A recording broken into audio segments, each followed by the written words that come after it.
Hello guys, तो देखते हैं deeply are difference between statically typed languages and dynamically typed languages. लेकिन ये समझने से पहले हमको समझना पड़ेगा कि हमारा कोड एग्जैक्टली रन कैसे करता है।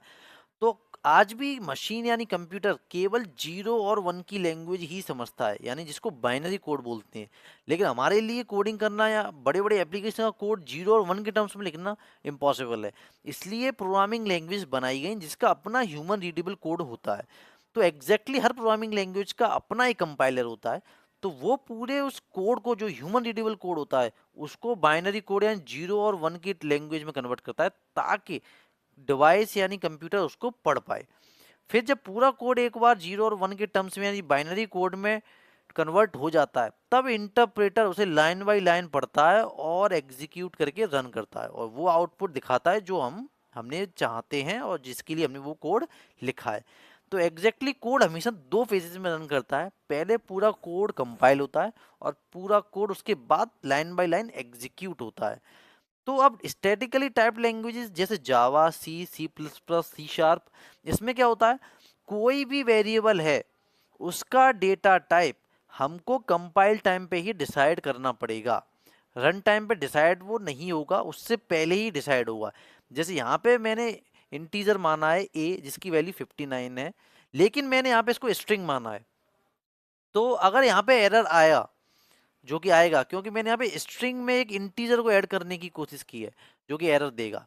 अब यहाँ पर जो भी एरर आया है, ये कंपाइल टाइम पे ही एरर आ गया, यानी इस स्टेज पे ही एरर आ गया कि जो भी डेटा टाइप था वो दो अलग डेटा टाइप को मैं ऐड करने की कोशिश कर रहा हूँ। तो स्टैटिकली टाइप लैंग्वेज थोड़ी स्ट्रिक्ट होती हैं, लेकिन इसका बेनिफिट भी है।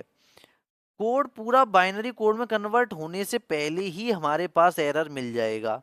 तो ये काफ़ी एफिशिएंट होता है और डिबगिंग करना इजी होता है, क्योंकि हमें एरर अर्ली स्टेजेस पे पता चल जाते हैं।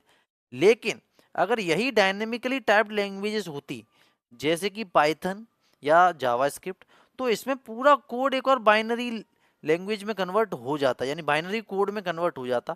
उसके बाद जब एरर आता, तो एरर हमको रन टाइम की स्टेज पे पता चलता, जो कि काफ़ी लेटर स्टेज हो जाती है डेवलपमेंट की। तो डिबगिंग करना डिफ़िकल्ट होता है। तो इसीलिए जो स्टैटिकली टाइप लैंग्वेज होती हैं वो थोड़ी सी स्ट्रिक्ट होती हैं और एफिशिएंट होती हैं। लेकिन फास्टर डेवलपमेंट जावास्क्रिप्ट और पाइथन में होता है, क्योंकि हमें डेटा टाइप बार बार डिसाइड करने की कोई ज़रूरत नहीं होती। तो काफ़ी टाइम सेविंग जो डेवलपमेंट होता है वो जावास्क्रिप्ट और पाइथन में होता है। लेकिन स्केलेबल और efficient coding statically type language में होती है, क्योंकि एरर्स हमें अर्ली स्टेजेस पे ही पता चल जाते हैं।